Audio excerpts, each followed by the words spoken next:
Even before I did a lot of psychedelics, I was always walking the line between madness and reason, very much so. And psychedelics, even though I haven't taken them in over 4 years, really taught me how to expand my mind and to realize that there's a here. There's something that is of substance, that is meaningful here, and there's something to be noticed in every single experience and sensation and form of awareness that you have. And the more I leaned into that when I was not on psychedelics, the better my life got as well, because I was doing it in a more holistic way. And there was something very substantial when it came to the substance that is psychedelics. And I think that it allowed me to let go of the grief of my heart in a way where most people don't even know that they're holding on to grief. And it allowed my belly to relax. Like, do you breathe in through your diaphragm or do you breathe in through your lungs? You personally, you right there. Are you breathing in through your diaphragm right now? Or are you breathing in through your lungs with your chest or just your belly all together? Because how you breathe is going to be a determining factor in your calmness and your ability to relate to yourself. And that's something that you'll learn in meditation as well. But I think that people really don't understand the gravity of what the spiritual practices can do for you and how this is going to make an impact on you. It's very strange because while everybody's going to be noticing your energy, some people will be noticing it, but they won't be noticing it in the way that you think that they do. And that maybe you want them to, maybe your ego wants you to, and wants you to be noticed in a specific way, that is. And the only thing that you can truly do in those kinds of situations is to recognize whether or not that is your ego or if that's actually something that they're noticing. Okay, and what's the significance of it? Why are they noticing you? Well, it's because your energy is usually different if you're actually practicing these things. If you're actually on this path and you're actually living a life that is in accordance to God's laws, statutes, and commandments, there's no way that people are not going to not notice your energy. They're going to notice you. And it is simply a fact that there will be times where your energy is vibing so high that you're going to be like invisible to some people because their energy and their vibration is going to be super low. And I say these words loosely. Okay, I want to be very clear about the terms like vibration or manifestation or energy. Like, these words are, yes, they're translatable into the domain of Bibleness, you might say, but they're not explicitly godly all the time. Like, people can use these words and think, or like frequency is another one. People use these terms, but they're using them from the New Age perspective. And I've realized that due to the sessions that I've had with someone recently, the one-on-one sessions, he's made it clear to me that sometimes the things that I say require intellectual or spiritual labor on the people's end more so than maybe I might think. And this is interesting because it frustrated me at first. I was like, well, why do I have to caveat everything? Why do I have to put a preface on everything before I say something? Why do I have to preface everything that I say? I want to be able to just say what I say. And if you get it, you get it. If you don't, you don't. Like, you don't have to get it. But don't come crying to me and, get it twisted, because some people will generally take what I say the wrong way.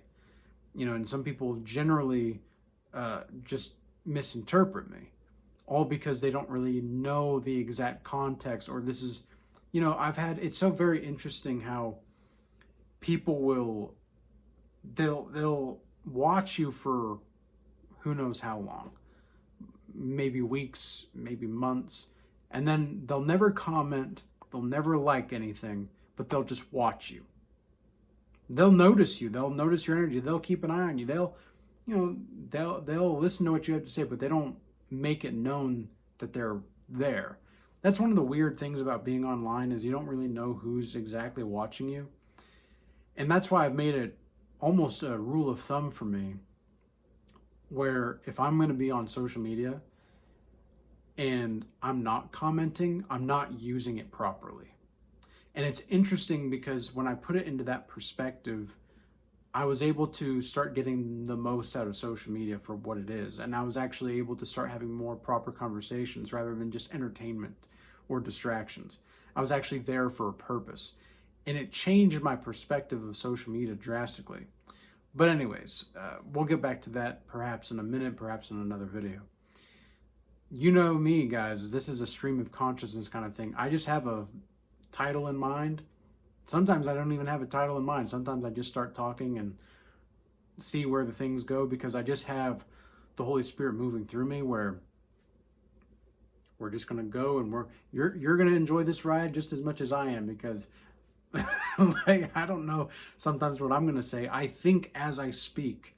So yeah, I mean, that's just kind of the way that it is. But anyway, so with this whole thing with people noticing you, but they're not going to say anything, and me having to put in an intellectual labor, like on my end, to like help you get the tools to even just start the spiritual or the intellectual labor to understand what I'm saying here. What I'm aiming to do now is I'm going to speak to you as directly as possible.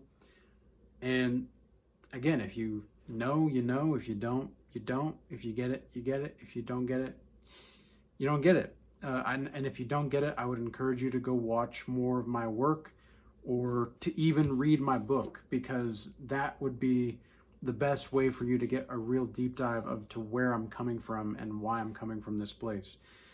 But anyway, so these people that will lurk, but they won't say anything until they disagree with you. That irritates me so much. And so now that's why I have this rule of, no matter what, if I'm watching something, I'm going to comment, I'm going to leave a like or something. I'm not going to be lurking in the shadows. I'm going to be seen. I'm okay with being seen. If I'm going to be out in the world or on, like, because the social media space is a weird space. It's like pseudo private, but it's absolutely not at the same time. You make it feel like you're pseudo private sometimes, but it's really not at all.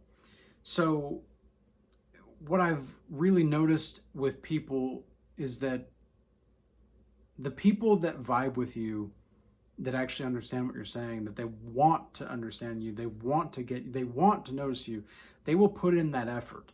They might not know how to, but they're willing to do so. They want to commit, they want to do these things, but maybe they don't know how. And the reason that they do know how is only when you're able to offer them the social or spiritual or intellectual tools to do so.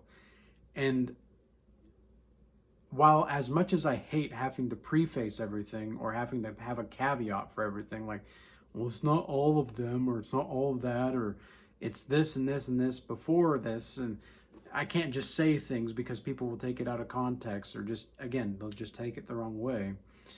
Because when you're bold, this is something I've noticed. I'm very bold with my speech. And I didn't really think that I was bold with my speech. I was just, like, I knew I was speaking differently. I've always known that I was capable of speaking differently, especially since doing psychedelics. And the reason that I'm bringing psychedelics into the mix is because, and I'm not encouraging this, by the way, I'm not encouraging that behavior. I'm just talking about the experience here, is that psychedelics, it put me and my spirit at an exaggerated and informed place in which I could live purely in spirit. It was I wouldn't call it a cheat code per se, but it was more like a glimpse into a new way to see life. And again, I'm not advocating for this, but having those experiences allowed me to see and be more open-minded about ideas or people. And I think when you have a sense of openness to the world, and when you're open to be seen, when you're open to live in accordance to the law, statutes, and commandments of God, but also live righteously, there's something about your energy that just magnifies people around you. Because think about following Christ. What does that mean exactly? What does it actually mean to follow Christ? Okay, because what you're doing is you're facing evil. I was talking about this with someone in the Regal Change Academy community that we have. Speaking of which, it is free now to join, but you're not going to be able to have access to the calls or the classes, but you can join and you can like chat without videos or anything like that. You can just message on the main community page. But if you want to have the calls and the classes and everything like that, that's where you're going to have to make the payment for that community.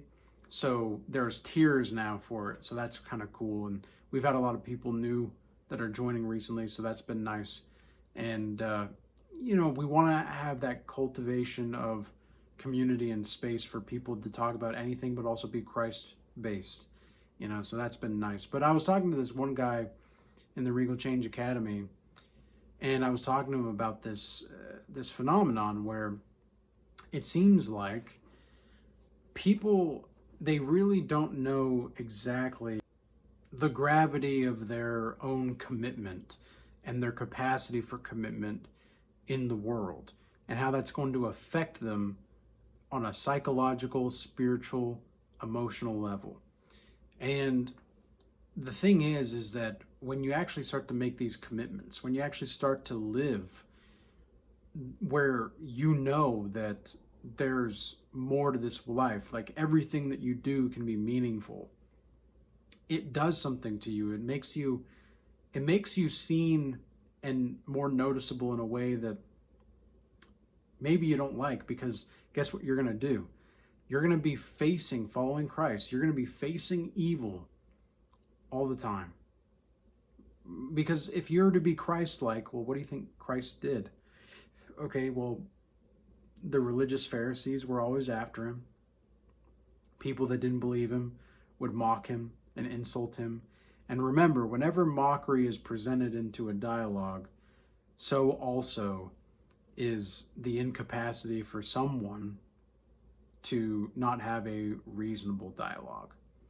Because the possibility of a reasonable dialogue does not involve mockery. And what did Jesus do in these situations? Well, whenever there was, he would call people out, but he would do so respectfully. He was always respectful about it. He never did anything to intentionally invalidate the spirit of, like the true spirit, like the core essence of the person. He invalidated the behavior, not the person. And I think that that's the main difference between people that follow Christ and people that don't, for the most part. When push comes to shove, true followers of Christ, they're going to call out the behavior. They're not going to say things about the person and do all these, crazy, hyperbolic, whatever, insinuations of a person's character and insult their integrity or their dignity or whatever. They're not going to do that. They're going to call out the behavior. And they're going to say the behaviors that are being exhibited are unacceptable, and this is not okay, that we have to change things. It's not going to be about attacking the person. And I just felt that my whole life. There was so much, and psychedelics was very healing for me in that instance as well, because I was able to feel those emotions in a way that I never let myself feel them before. I do genuinely think that marijuana and psychedelics have their place. I don't recommend them. okay? And I'm not advocating for them, but I think that in a healthy society, if I had a healthy society that I could construct, I would have like a designated place for medicine healing and herb medicine healing with people that are actually like experienced with it. They don't have to have certifications or anything like that. They just have to have experience with it, or just be willing to be open to holding the space for the person. And they would be able to have these experiences, and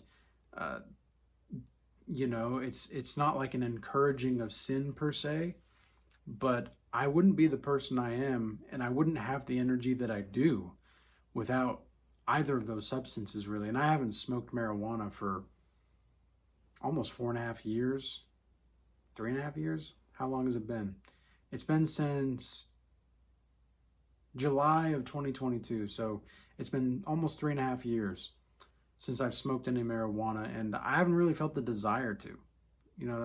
I'll say that, and people will be like, "Oh, that's so good, nice," and it's like Christians. A lot of Christians will be like, "Oh, good for you. You're sober." It's like, well, I never really had a problem with it.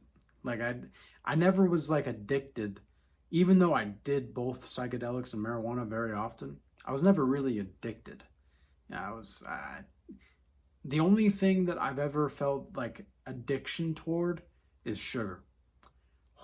Sugar and carbs, man. Those are my weak points in my character for sure. I love sugar and I love carbs. Why? Because there was nothing more that was so satisfying growing up for me than to be able to have some cookies, or to have some brownies, or to eat some pizza. Like that was, oh man, I loved it so much. But I don't really even care for it nowadays. Like I don't even want I don't want pizza that I used to have. I don't really want brownies or cookies that I used to have. I make banana brownies now when I do have like a treat. And even then, those don't have flour or sugar. That's just bananas, cocoa powder, and a little bit of peanut butter. like that's my brownie mix. And I have some chocolate chips, maybe, or even dark chocolate chips, but that's the extent of my treats really nowadays. Sometimes I'll have some ice cream because I like ice cream. But again, it's like, even if I do have it, it's once a week I have a cheat meal and I allow myself. And sometimes I don't even have the cheat meal. Sometimes I just have different kinds of foods. Sometimes I'll just have more carbs, or maybe it depends on what's happening, right? How much I'm working out, etc. But anyway, that's another thing that's going to be really, now that I think about it, it's almost like the more you're able to overcome in yourself, the more powerful and magnetic your presence becomes. Yeah, that's exactly what it is, That's exactly what it is. Because you're developing an inner knowing, an inner strength that not very many people are capable of having or even know about. And they don't know even what it's like. They don't know what it's like to have that discipline, to have that strength, to have that backbone. They don't even know how to have inner strength. And I would say that it comes down to discipline. But at the same time, I've had a weird relationship with discipline, at least the word discipline now, over the past few weeks, because I've been thinking about self-discipline, right? It's like, of course you need to be disciplined. Of course you need to know how to parent yourself, so to speak, right? Of course you need to know how to do that. But what do you really need to do is be capable of playfulness as well. You can't be so rigid that you lose your childlike qualities. But you can't be so childlike to the sense that you lose your adulthood. There's a fine balance. And it's really, people would say, oh, it's kind of hard to find balance. It's really not. Like, you're kind of psyching yourself out. Like, you're literally taking in information from these people that are, as I say, deep-throating talking points. They're deep-throating talking points, man. They're walking pseudo psyops. Some of these men and women out here are walking pseudo psyops, walking demons. And walking demons will notice your energy, don't get me wrong, but so will the good people. It's going to be the people that are like lukewarm that won't really notice your energy in that kind of way. Once you're on the righteous path, I swear, you attract all different kinds of people. But as of lately for me, I'm either attracting really good people or really crappy people. Like, there's no in between. It's really bizarre. It's really bizarre. But is it though? You see, that's the thing, right? Like, is it weird? Because the more Christ-like you become, and I'm definitely not anywhere near where I want to be with Christ, but I'm definitely more so where I am than yesterday and any day before that. Even though I'm not perfect and I know I'll fall short of the glory of God, I will still continue to do my best to be therefore perfect as he commanded unto me. And there's something that I don't know exactly. I feel as though lately there have been instances where I get the impression that I am limiting my potential by trying to caveat everything, by trying to preface everything or preface everything with all these people that they want to get it, right? They want to get it, but it's like I can't help but feel like I'm wasting my time. And I don't know why that is. I really don't know why that is. I just have this intuitive feeling that I'm wasting my potential on trying to get people, because of course we get further together, right? Like, you get further alone, but farther together. That's the way the saying goes, I think, right? The problem is, though, is that, like with the psychedelics, I was able to go far. Like, I was able to explore the depths of the existence. Because I like doing psychedelics alone. I like being alone on psychedelics. I like to go into silent darkness, and I like to just be by myself. That's what I like to do whenever I did them. Again, I haven't done them for over 4 years, since September of 2021. But yeah, September 2021 for psychedelics, July of 2022 for marijuana. And it was really something, it was really something to journey to the center of existence on psychedelics. When you do a heroic dose, see, now, oh gosh, now I have to preface, well, do you know what a heroic dose is? I just want to be able to talk about these things. I just want to be able to talk. And like, if you can't keep up, I guess it's not like a huge deal. It really isn't, because I can understand where you're coming from, people. I can understand that, but it's just annoying. That's all that it is. It's just kind of annoying to have to preface everything. Heroic dose is at least 5 grams of mushrooms, psilocybin mushrooms. And I went into silent, and for those of you that don't know, that's like a lot.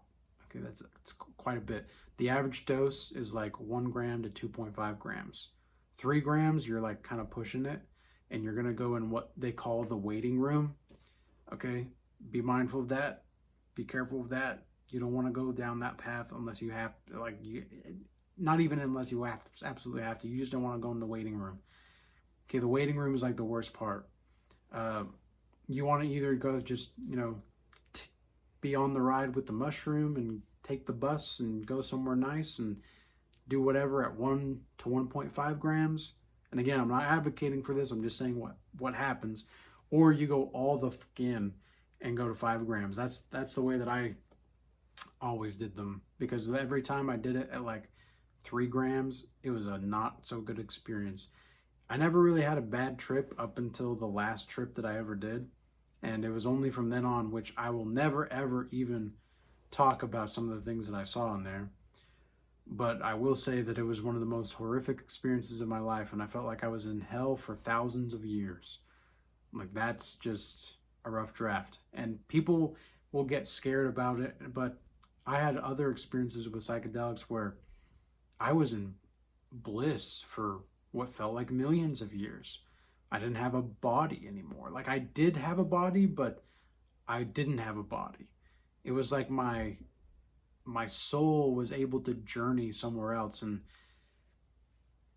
yes, that is like almost a form of divination. Like, astral projection is a form of divination to some degree. Uh, that's a topic, that's a deep topic for another time. I kind of want to go into these deeper topics. I mean, if you're still watching this video right now, let me know if you want to go deeper into these topics. Because I want to go in deeper, but we really only go in deeper in the Regal Change Academy or on one-on-one sessions calls. Because for these YouTube videos, I want to be able to communicate to as many people as possible. But I also know that I have a very niche channel, I suppose you could say. I have a very niche channel where we're able to talk about these things. Do you know how many people just write off psychedelics or marijuana or whatever? They just write it off. And it's like, well, I don't think we can write these things off. It's kind of like numerology and astrology, right? It's not appropriate to just write it off. Okay, now, does that mean that they're evil? Well, the tools themselves are kind of designed to, because it doesn't mean that there's not truth to these things, right? But the tools themselves, according to the Book of Enoch, are designed to actually influence humans to destroy themselves, because they're going to be worshiping themselves, not the Most High God. And that's what the fallen angels gave mankind, these tools to destroy themselves, right? So there's certain things that go on. There's certain things that happen where, of course, there's going to be these moments where we're going to have to really take a step back and be like, okay, it doesn't mean that we can't talk about these things, but we have to understand what they are. We shouldn't just write these things off. Because when you understand something, you're able to love it. And I think that a lot of people don't understand, and then other people are just too eager to rebel. You know, they're like some of the people that are practicing astrology, that are practicing numerology and divination, they get like high off of practicing these things. They get a rush off of practicing these things. Why? Well, because they're tools that seem like they're being used for good. And it's not to say, and again, it's not to say that there's not truth to these things. It's just to say that we have to be careful with how we use them or how we even acknowledge them. And it's just part of the deal. You know, it's just part of living this life. It's just part of living how we are living. And we as human beings need to be aware of that. I think that it's pretty clear that the Book of Enoch is, if you've ever read, and if you're not reading the Book of Enoch, or if you've never read the Book of Enoch, we are reading the Book of Enoch in the Regal Change Academy starting this Sunday. Again, if you want to actually attend those calls, that's not going to be in the free tier, but we are starting that in the Regal Change Academy, which I'm super excited for, because we need to understand these books. You know, we need to understand why, because it's, a lot of people think that it's forbidden, but it's one of the most profound books ever. And I don't think I would have had the same kind of level of understanding of it that I do now if it weren't for psychedelics. I really don't. And now, do I think that psychedelics could be fallen angel technology? Yes. Do I know that based on the Book of Enoch? No, it's not very clear.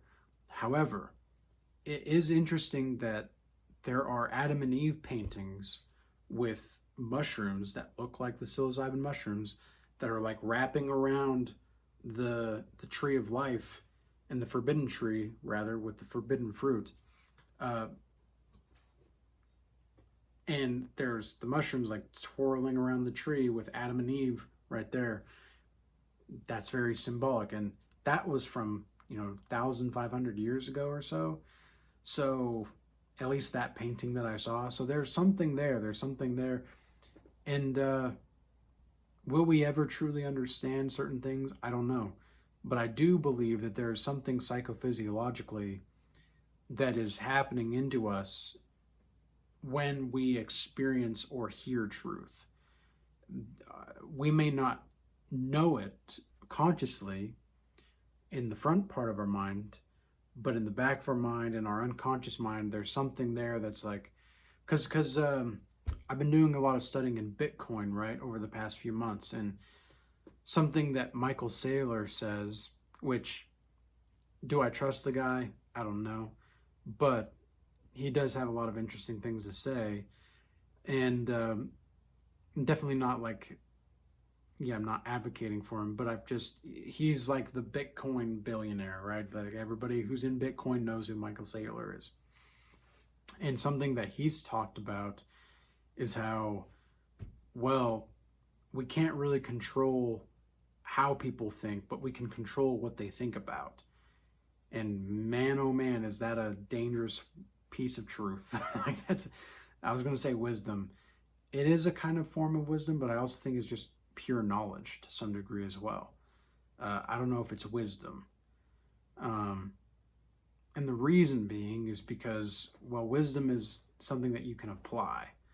Like it's like if you read the Proverbs, the book of Proverbs in the Bible, those are just pieces of wisdom, truth bomb after truth bomb. Whereas that is more of like a knowledge thing. And I think anything that is very knowledgeable and sounds very reasonable, but doesn't really have an application of wisdom or an application of that knowledge, maybe that's not wisdom. But we can deal with the semantics later. All in all, I hope that this video was useful and insightful for you, and we dive deep into a variety of different topics. So let me know what you guys think of these kinds of videos. Do you want to keep it more like surface or for these YouTube channel videos, or would you rather me do deep dives into topics like this? Because I like this. I prefer this kind of stuff. But if it's going to be too much information for people, I don't want to I don't want to force you to do intellectual, spiritual labor, but at the same time, I want people to keep up. I want the people that know how to keep up to keep up. So with all that being said, peace be with you. Until next time.